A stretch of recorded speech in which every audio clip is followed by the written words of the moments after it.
Hey guys, Wasfreak here to show off my newly acquired MSA Riot Control gas mask. Now I got this gas mask in last week, and I paid $42 for this one, which is a steal.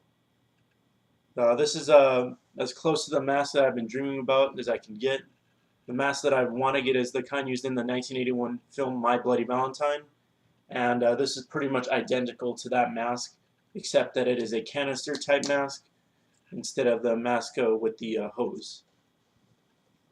So now I got this mask up for $42, and just from what I can tell, these are pretty rare. I only know one other person who has one of these, and I believe he's a YouTuber on here. His channel is called Retro Respirators. If you get a chance, go ahead and check it out.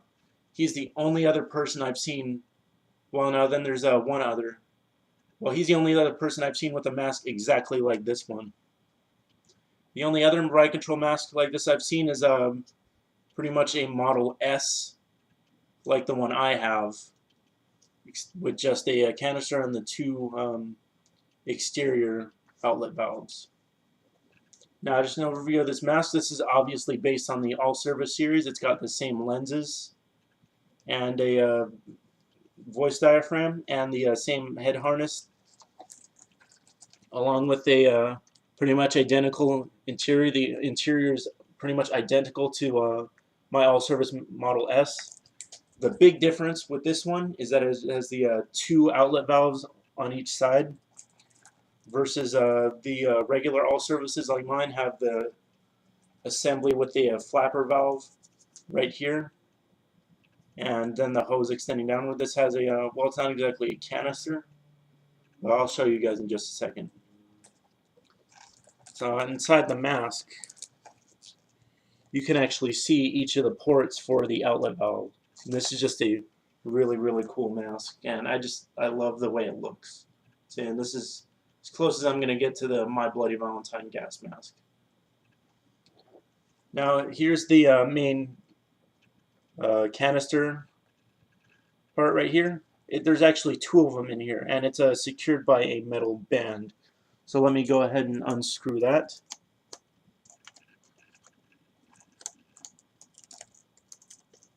Let me just loosen that up.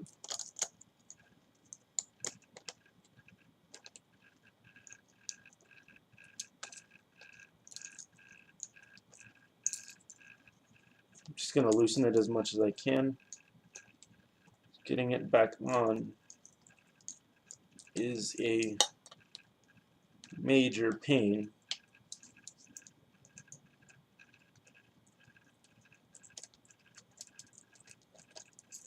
Oh, there we go.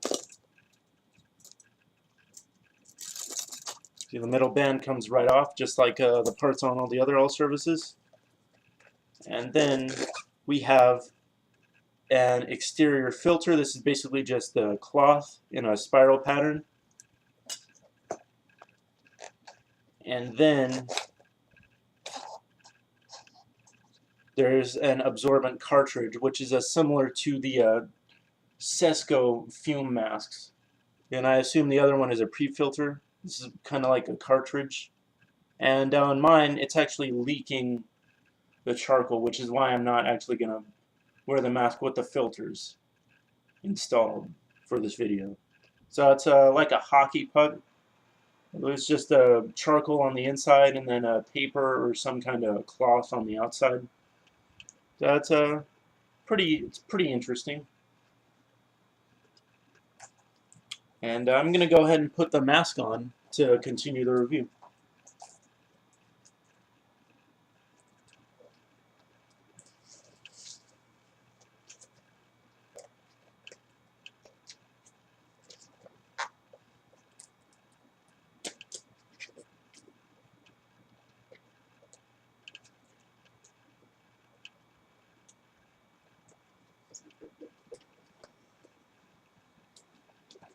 Now, the one thing about the All-Service that gets me is I can never seem to get them on perfectly straight. So that's just a minor issue. Now, just like the All-Services, this mask offers an extremely good wide field of vision. The center portion right here is hardly noticeable at all. And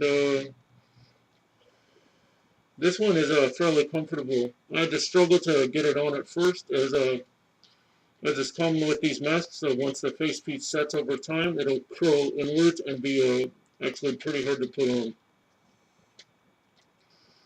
Now, one thing I like about this is the voice diaphragm piece. It goes directly over your mouth.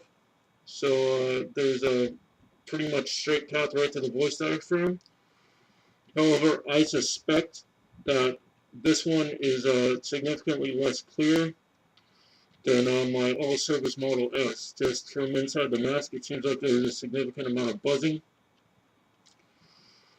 But that being said, with the canister, this is a lot more handy than the long hose and very heavy chest-mounted filter canister of the all-service mining masks. And then with these exterior outlet valves, they seem much less prone to damage than the flapper valves on the older MSA type masks. I need to actually put some OP drops on this one, as it's fogging up pretty bad. Let's go ahead and take this off. Oh, man. That thing was tight. So now looking at the mess, this is where the filter canisters go. It's actually a pretty simple setup. Actually, this could mean for me is that if I can find something that'll fit in there, maybe this mask could actually be of some use. Now, unfortunately on this mask, when I got it, I tried to adjust the head harness, and the head harness actually broke. So I had to cannibalize parts from my my regular all-service. So this is actually the head harness from my standard all-service. But it works, as MSA made their masks pretty much the same way, so no real harm done. And this is just a really cool looking mask, and I haven't gotten a gas mask in a while, and I haven't made a gas mask video in quite a long time, so just hope you guys like it. Please make sure to comment and subscribe.